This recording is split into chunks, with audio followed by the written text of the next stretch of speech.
is down with us. Lil Half Dead is down with us. My nigga Mailman is down with us. Eastside Watts is down with us. The whole Crip car is down with us. My niggas on the 4-yard, I'm giving it up. We number one. With a bullet, motherfuckers. Hey, Grown Folks Table Radio. Megan Liana here with IC Jones and West Coast legend Kokane. How you feeling? Feeling good. Thank you for coming. I appreciate the invitation. For sure, we appreciate you, brother. Yes. So, you got a new album out, Finger Roll. Yes, ma'am. It's available hard copy on bootboyent.com. That's pronounced Bud E Boy. Buddy Boy, thank you. Yes, Buddyboyent.com, and it's hard copy, right? Yes, hard copies All are right. available. So are you going to eventually put it up on streaming platforms as well? Well, I got my own digital platform. I heard that. Independent. What's the digital platform? It's Buddy Boy Music Digital. Okay. BUDEBOY music.com. But everything is at buddyboyent.com. Okay. So let's start at the beginning. Now, you're one of the most featured artists of all time. Right. You've been in the game, what is that, 25, 30 years? 30 years. 30 years. How are you able to stay in the game this long?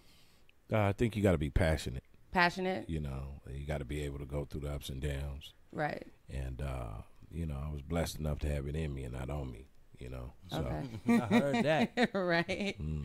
What motivated that passion? Was it just the love of the music? Well, music has always been in my DNA. My dad was an established writer at Motown. Okay. You know, arranger, composer. His works include Just My Imagination.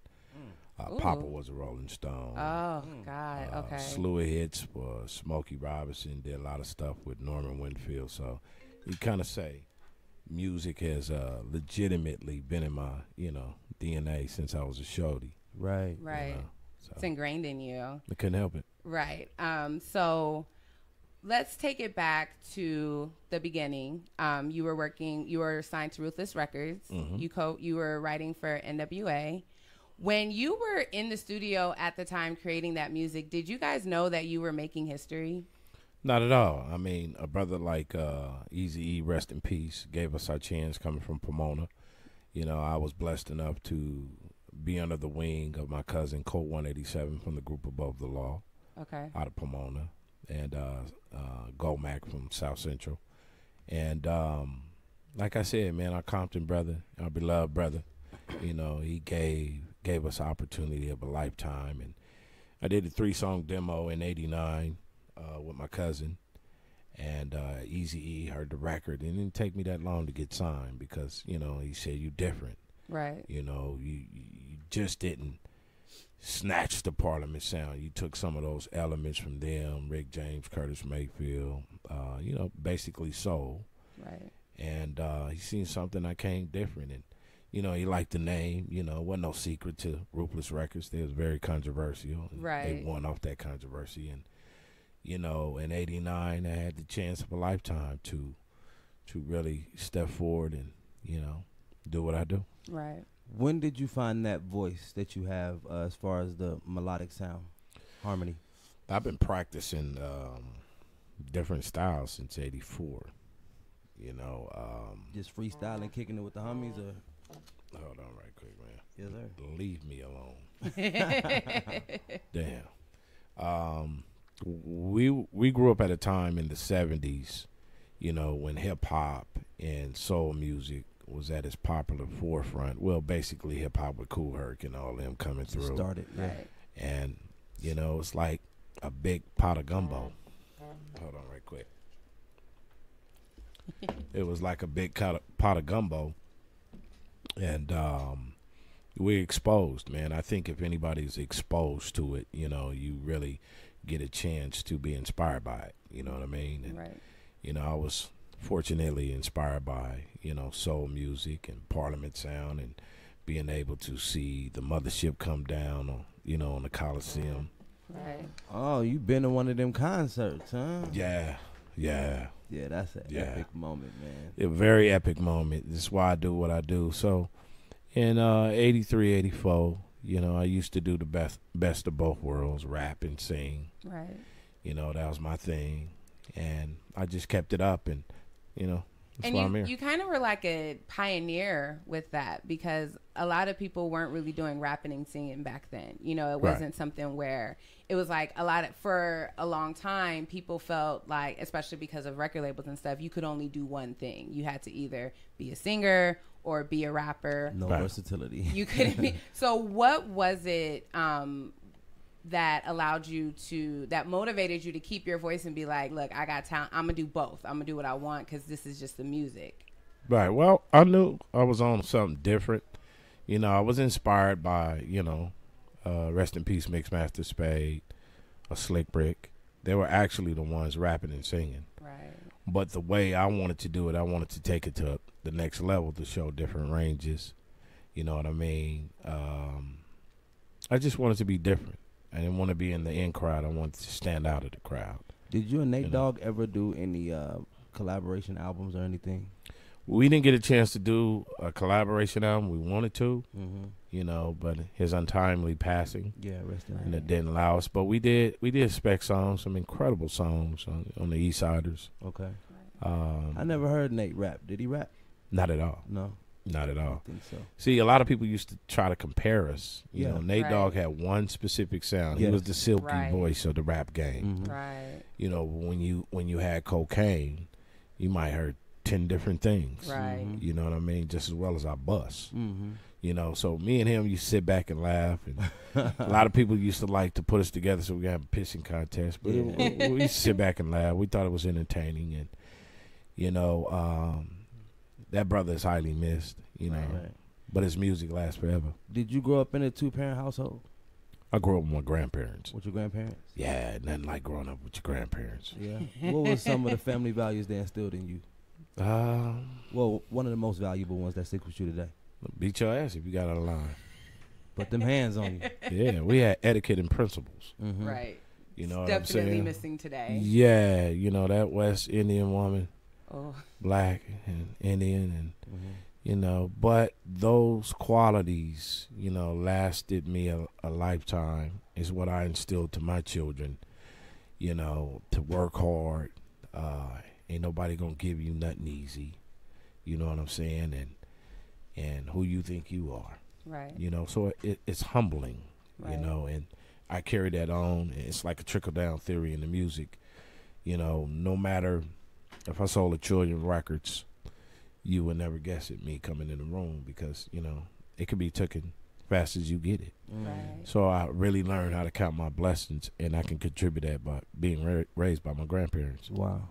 Do you think just that upbringing and that respect that you have, do you think that's what's missing in today's generation with new artists in hip hop? Because I feel like, I always say, I feel like there's somewhat of a lack of respect to the OGs and the people that paved the way. And do you agree? Do you think that's missing? Or do you think it's just, you just got to let the young ones run wild and do their thing? Well, absolutely. You know, this generation, you know, got hands on the internet, and everybody somebody. Right. You know, and ain't put in no dues. Right. You know, these are different times. You know, it perpetuates more disrespect. You know, if my grandmother would see, you know, a lot of gangbangers out in the front yard, and she come outside and say, turn that loud ass music down, we say, okay, Miss Yamini Salim, we respect that, we're gonna take it down the street. But now they coming in and slapping grandma. Right. And we weren't raised like that. No. And when you see it, our era, I'm not going to say their era is better than ours, or ours is better than theirs, because coming from a suppressed environment, the ghetto is the ghetto. Right.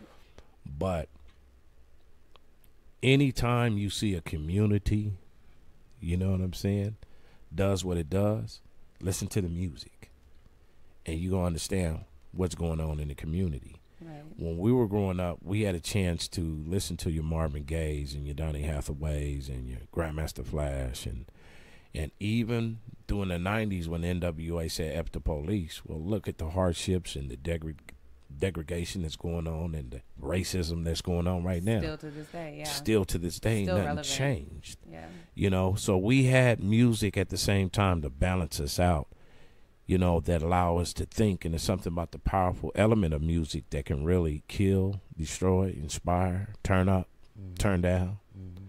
And nowadays music, this is just the Zanny generation perpetuating those frequencies that's feeding a pituitary gland the wrong information. Right. And, you know, we're getting back, you know, the conscious mind is starting to get back. Yeah. It is. I see There ain't that. nobody telling nobody say the lung foundation. At the same time, this is entertainment business. Yeah. Right. But we want to articulate that balance again. You know what I'm saying? Because there's brothers out there that's going, and sisters is going through so much hardship right now. Right. And when we had music growing up, it made life a lot more better listening to the music that we had. Yeah. I don't care what struggles you went through.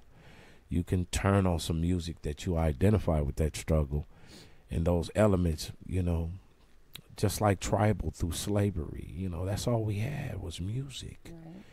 You know, our brothers and sisters were getting whipped and, you know, doing some horrible, evil things to us.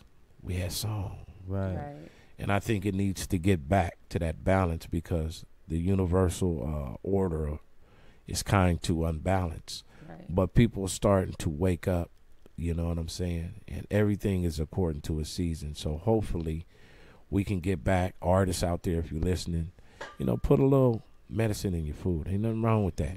You know, ain't nothing wrong with the word love. Right. You know what I mean? We look at love as something that is terrible. And, you know, we got to get back to loving music and loving where we come from and testimony. With your father being a musician, a writer, did he teach you any of the things behind the scenes when it comes to business of music? Because it's been treacherous since the beginning. Well, he didn't get his just due at a time when Motown wasn't right, which a lot of labels wasn't right. You know, big corporates. You know, it was ran by mob. Right. Let's just be real. It's corporate now. You know, and, you know, he didn't get his chance to really reap the benefits, you know, and got so much taken away from him. So, you know, I'm just glad Motown didn't change their structure.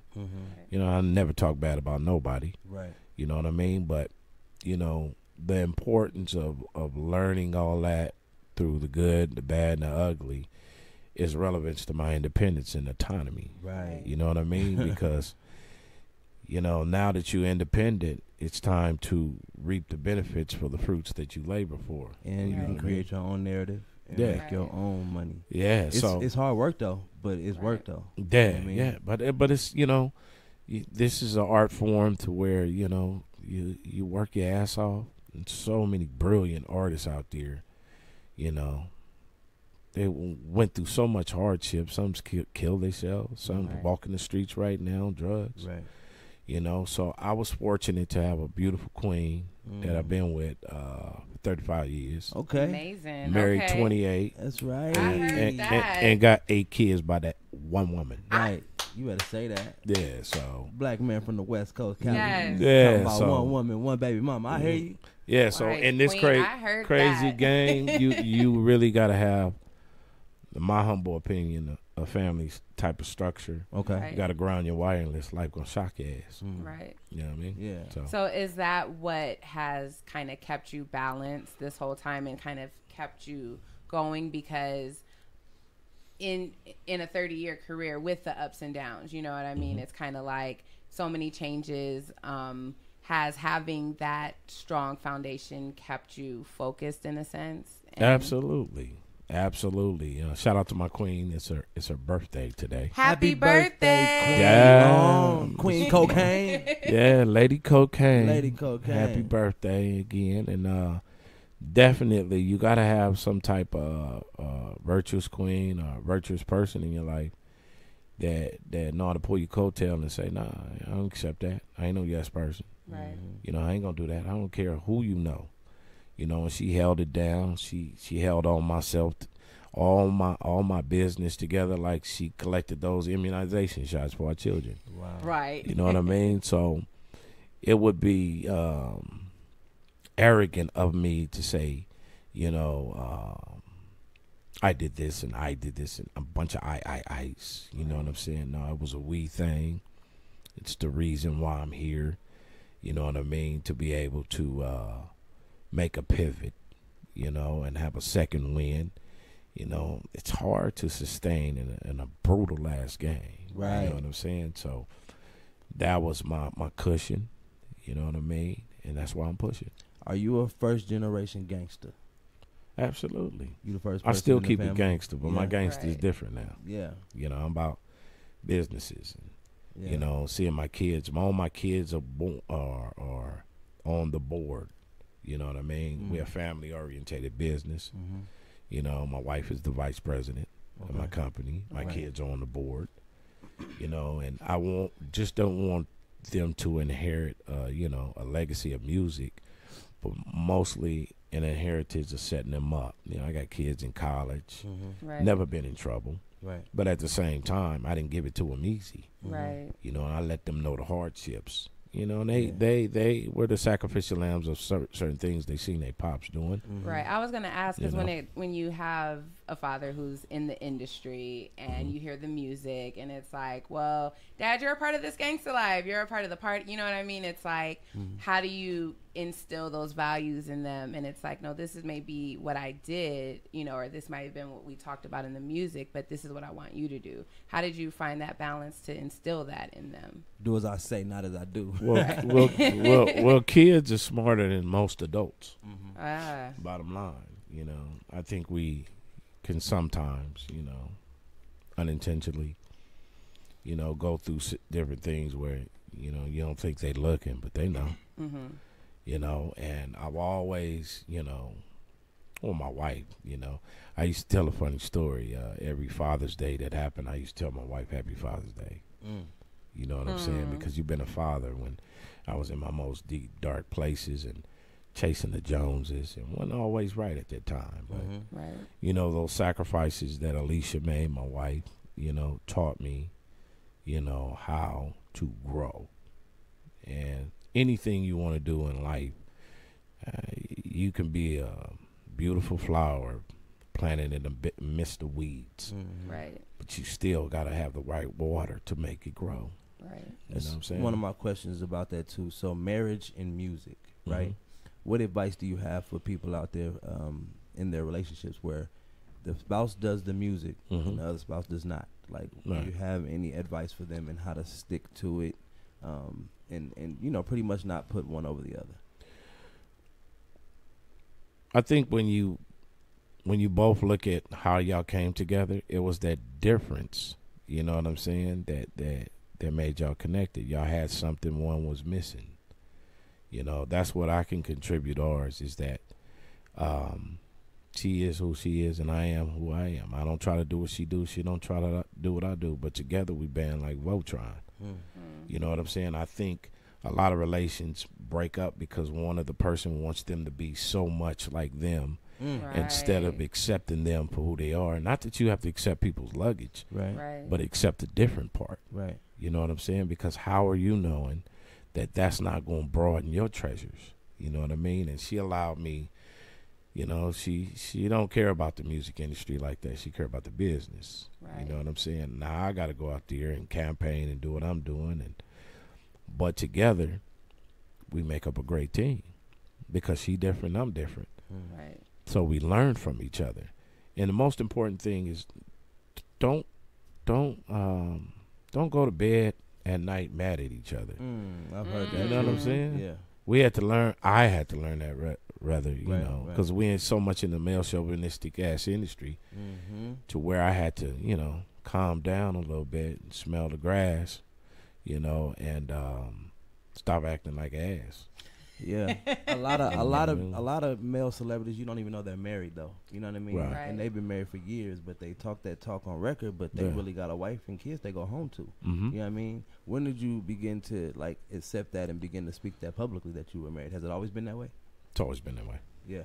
you know. And at the same time, I was a F up. Okay. To be Right. honest, this industry it invites a different type of power, dark power. Right. You know what I mean? Talk about that, man. And you know, I was with the biggest of the biggest. Right. You know, Ruthless Records.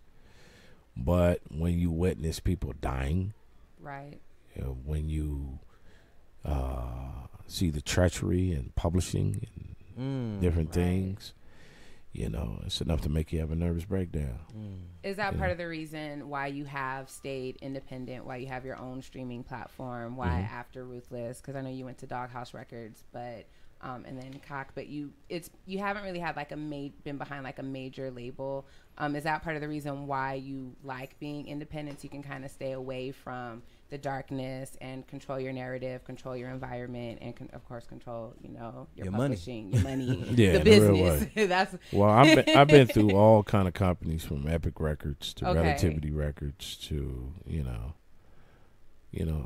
just a lot of entities. Right. Doghouse Records. At a time when I was at Doghouse, that was lovely. But MCA filed Chapter 11 and everybody scattered like roaches. Right. So I went and did my own thing. It was time for me to move on. My mom's passed, Sorry to hear that too. Certain things in the mid 2000s, I had to make that pivot. I felt it. When you hear a voice, listen to it.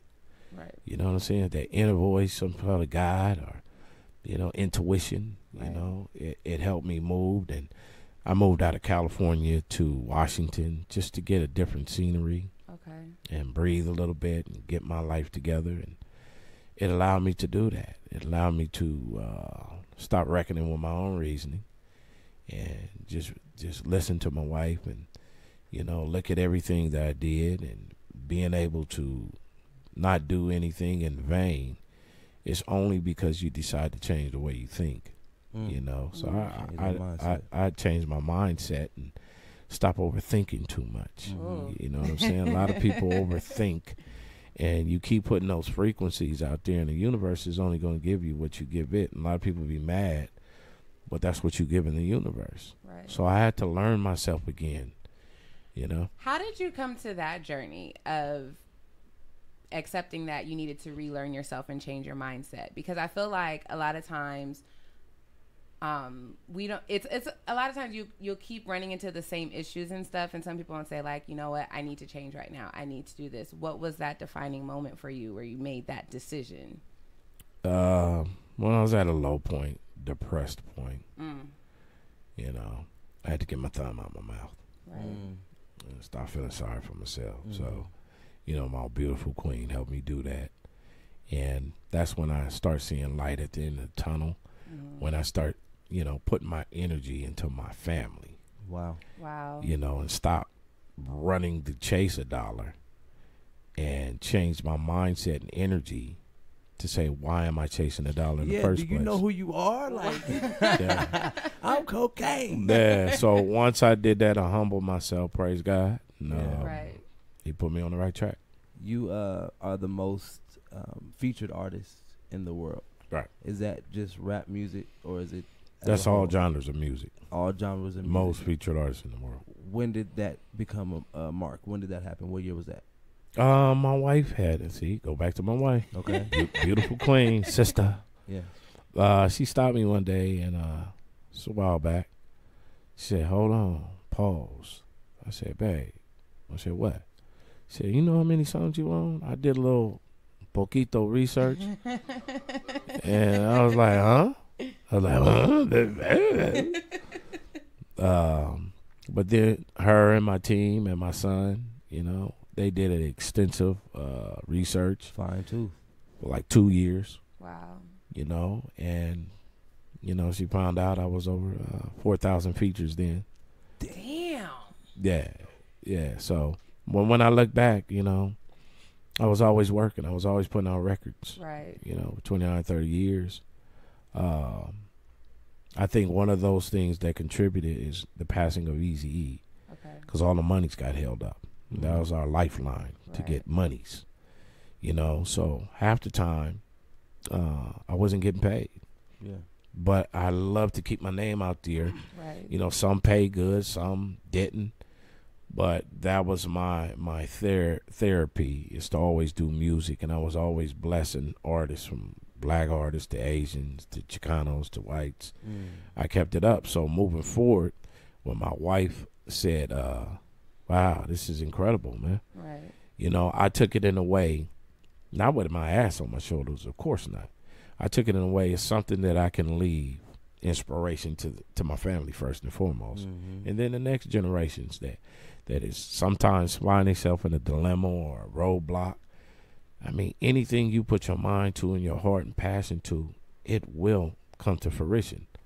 So we did that, and we knew it was very important to put out documented features. Right. You know, because we don't want to look like we lying to kick it, and we know people will fact check it. Right. You know, and I don't. You know, Donald Trump can say anything. I was about to say, because we got a president that lies. He can say anything, but that's not this Negro. Right. You know what I mean? So we put it out there, and man, it's definitely inspiring a lot of people. I'm pleased, man. I'm able to be the most featured artist to inspire people. Congratulations, man. Congratulations. That's a real big thing, bro. I mean, a 30-year career span, over 4,000 features. That's history. Right. Yeah, still going strong. What was the best deal, record deal you found yourself in? Like what label and what did you put out?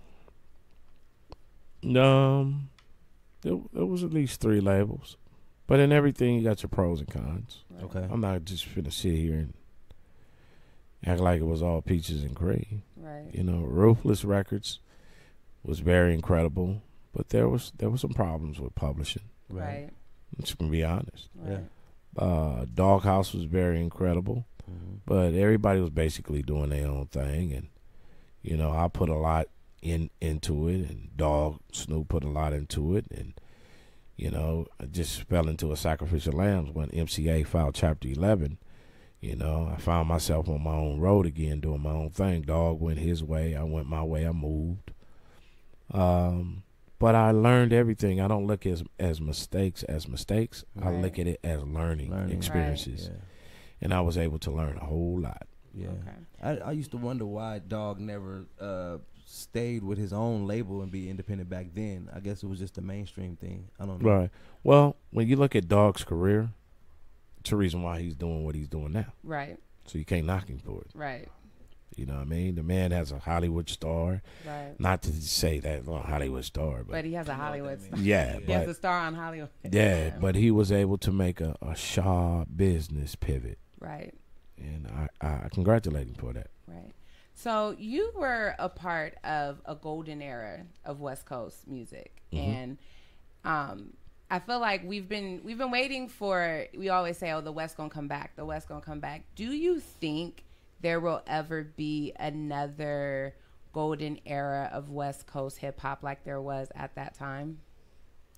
Well, I believe you can't reinvent the wheel. You can Right. just put some shiny hubcaps on it. You know what I'm saying? I Right. mean, even what the youngsters think they're doing, we did already. Right. You know what I mean? So I think once you usher in innovative approaches to different business, you know, we're able to continue the growth of hip-hop, R&B, soul music, or whatever. We have blues, whatever, you know. It's something about our culture, man, that is so impactful to the whole world, you know. So I just think it's the season for the right reason to keep growing together, you know what I'm saying? I really believe that that we're moving into a different type of conscious. Right. You know, the conscious mind is really starting to wake up, It is. and we need that, you know. So I will continue to be on the front lines, you know, pushing that type of innovative approach, you know, for the youngsters Right. and for the ones that's in elementary right now. Right. Now I know you did a couple songs with Nipsey Hussle. With his recent passing, do you feel like that's helped consciousness become more to the forefront now in hip hop, and especially more rappers feeling the need to kind of step up and lead the way in a sense, instead of having like a backhanded approach? Well, his passing, I'm not going to say death because he's still here. Right. I mean, the body's not here, but the spirit is. Absolutely. It was climactic. It was at its climax. Right. You know what I mean? He learned from other situations. It was 92 riots. He was a shorty running around. And he learned other aspects of the business, from your P's to da-da-da-da-da. Right. And just like the civil rights movement, before Martin Luther King was the head figure. You had Medgar Evers, Rosa Parks, you know, prior to Martin Luther King doing. And he was one of those martyrs. Now I know he was a martyr to allow us to say, okay, we can do this. Right. You know, this is just not a dream. You know, the impact that he made was all those things that he learned from and things that he acquired himself to make a pivot. You know what I mean? And it's so sad, you see any leader out there, it's usually their people take them out.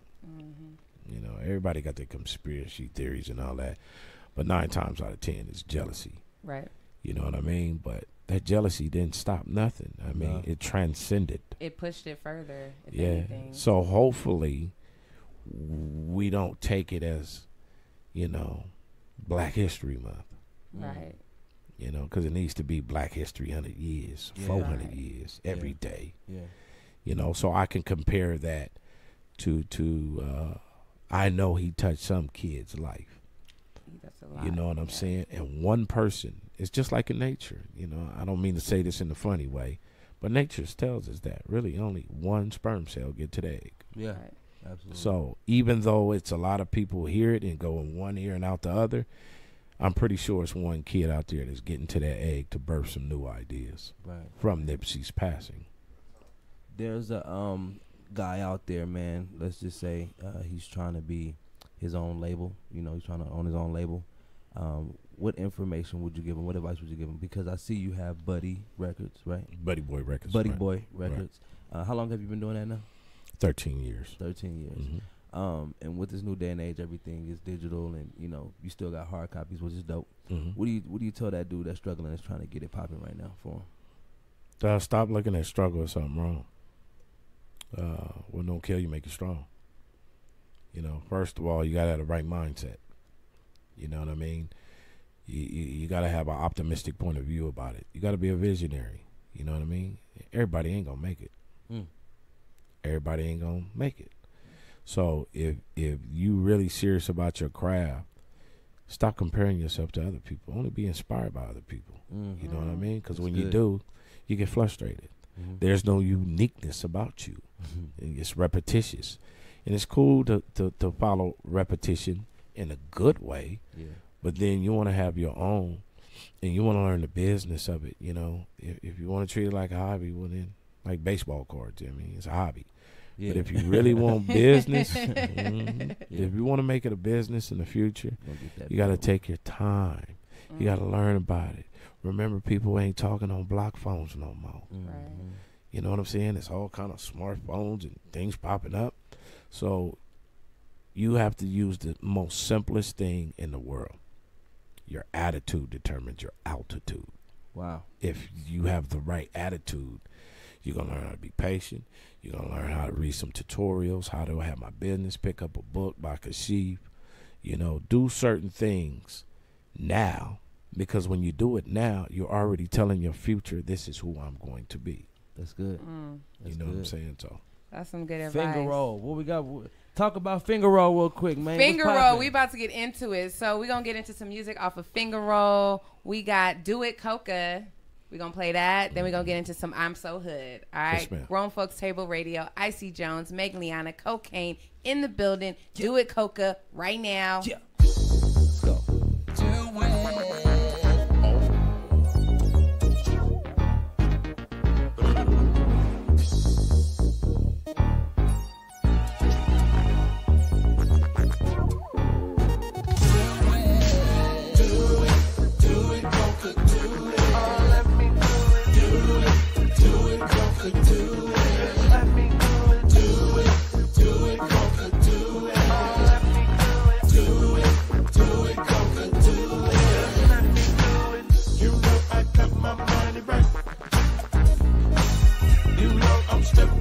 Tonight,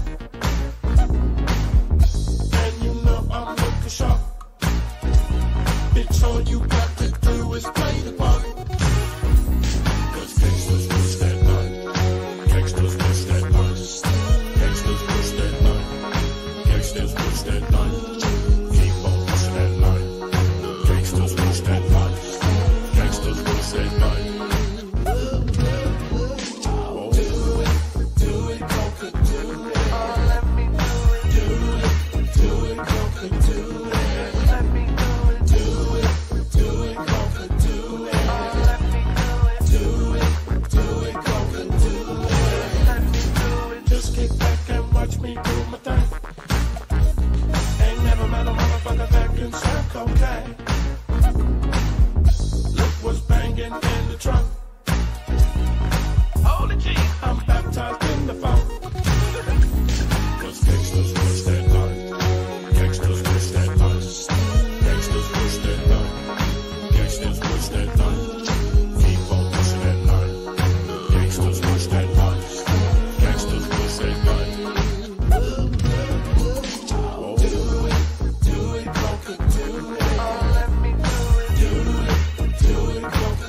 It's nothing to prove, nothing to prove. 'Cause gangsters push that life. Gangsters push that life. Gangsters push that life. Gangsters push that life. Keep on pushing that life. Gangsters push that life. Gangsters push that life.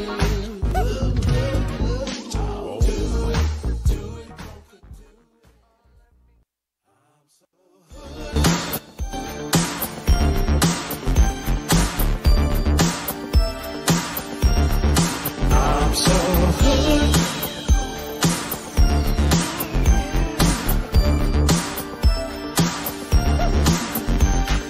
Gangsters and riders that's pushing their lane.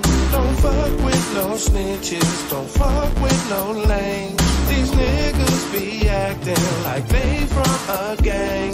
Talk all that shit, but back down from a fade. Oh no, I'ma always keep it G when I'm on these streets.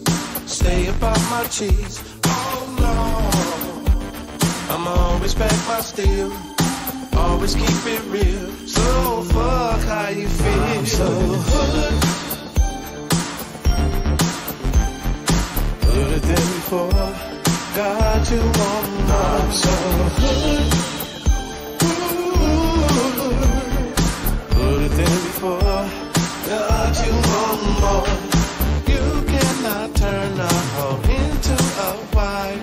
You claim that you got hoes, but not about that life. And niggas be acting like they got some stripes, but gangsters they pull up when it's on site. Oh no, you know you is a mark from Jellystone Park. You ain't never had no heart. Oh no, get rolled up off the yard, but try to act so hard. And you know I'll pull your car. I'm so hood. Hooder than before. Got you on more. I'm so hood. Hooder than before. Got you on more. Still riding Lolos, big body photos, flock letters written on the bottom of the photo. I look up in the sky when I strike a G pose. I'm a local nigga stepping in my Romeo. At the backyard boogie full of hood rats, and my niggas on the side of the house shooting craps. I'm wetter than a motherfucker. Stumbled to the car, took off and start burning rubber. I'm so hood, I'm so grimy. Khaki suit and fitted with the fresh cut shiny. West Coast G's stay giving it up. I make a bitch nigga leave like he's sitting in Starbucks. Shout out to all the hoods to keep the shit gangsters, niggas to walk yard. Welcome back, Grown Folks Table Radio. Megan Liana here with legendary Kokane and IC Jones. Yeah, absolutely. All right, so we're going to wrap it up with one last question. So Grown Folks Table Radio, I like to say this is where we get to be real, raw, and reflective. Mm-hmm. So I got to ask you, what's the realest thing and the realest piece of advice you could give your 25-year-old self?